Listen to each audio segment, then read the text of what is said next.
आज हम आपको डीएलएड 2019 प्रथम वर्ष सेकेंड सेमेस्टर के विषयों के बारे में बताएंगे, जिसमें आपका पहला जो प्रश्न पत्र है वो सैद्धांतिक आता है, जिसमें पहला जो पेपर है वह है वर्तमान भारतीय समाज एवं प्रारंभिक शिक्षा, जो कि 50 नंबर के होते हैं।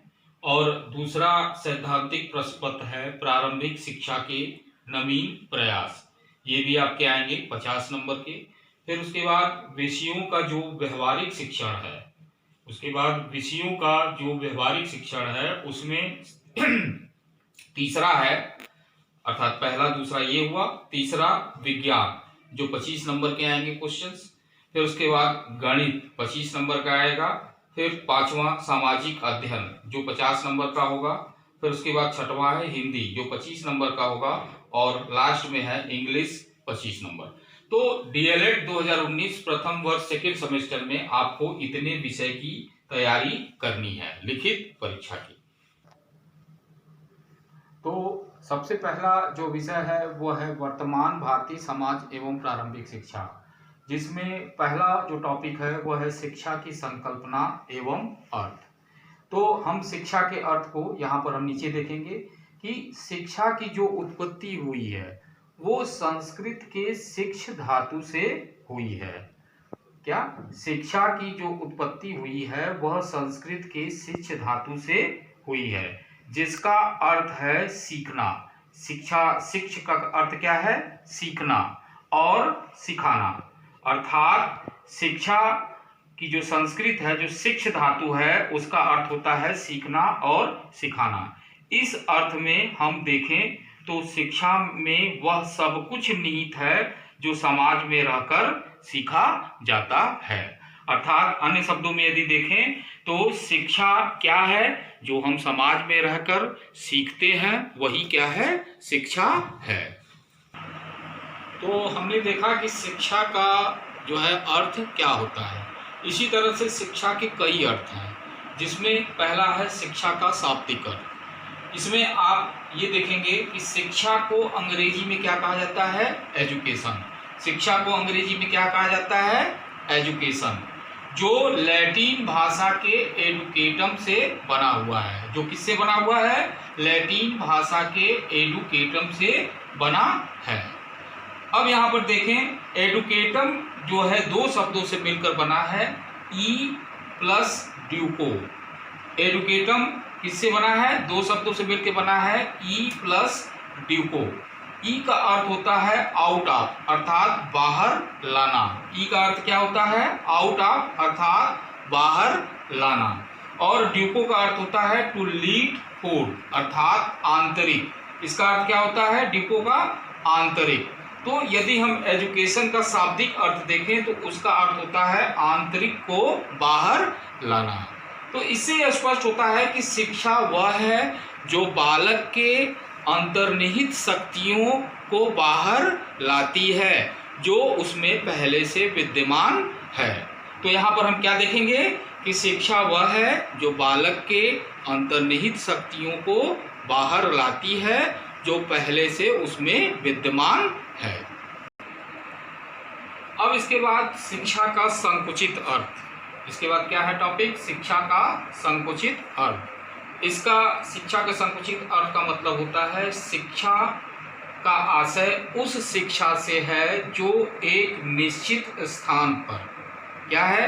जो एक निश्चित स्थान पर निश्चित योजना, निश्चित कालांश एवं निश्चित पाठ्यक्रम के तहत दी जाती है। जैसे विद्यालय की शिक्षा। जैसे आप लोग दोस्तों देखते होंगे कि विद्यालय में जो शिक्षा दी जाती है वो निश्चित स्थान पर होती है, निश्चित योजना के तहत होती है, निश्चित उसका समय रहता है, और उसका पाठ्यक्रम क्या होता है? निश्चित होता है। तो ऐसी शिक्षा को क्या बोला जाता है? शिक्षा का संकुचित अर्थ। अर्थात ये शिक्षा कैसी है? संकुचित है। अब आगे है शिक्षा का व्यापक अर्थ। क्या है? शिक्षा का व्यापक अर्थ। शिक्षा क्या है? शिक्षा जीवन पर्यंत चलने वाली प्रक्रिया है। क्या है? शिक्षा जीवन पर्यंत चलने वाली प्रक्रिया है, जो जन्म से लेकर मृत्यु तक चलती रहती है। अर्थात इसका अर्थ क्या हुआ कि शिक्षा जो है, जब बालक जन्म लेता है तो जन्म लेने के बाद मृत्यु तक कुछ न कुछ वह शिक्षा लेता रहता है। इसलिए इसका अर्थ क्या हो गया, व्यापक। तो एक बार फिर से समझें, शिक्षा का व्यापक अर्थ क्या होगा। शिक्षा जीवन पर्यंत चलने वाली प्रक्रिया है जो जन्म से लेकर मृत्यु तक चलती रहती है। तो इसके बाद अगला अर्थ है शिक्षा का वास्तविक अर्थ। अर्थात शिक्षा का वास्तविक अर्थ क्या होगा। शिक्षा वह प्रक्रिया है जिसमें व्यक्ति का मानसिक, सामाजिक, आध्यात्मिक एवं सांस्कृतिक विकास होता है। और इतना ही नहीं, बालक अपने में सकारात्मक परिवर्तन लाकर राष्ट्र का विकास करता है।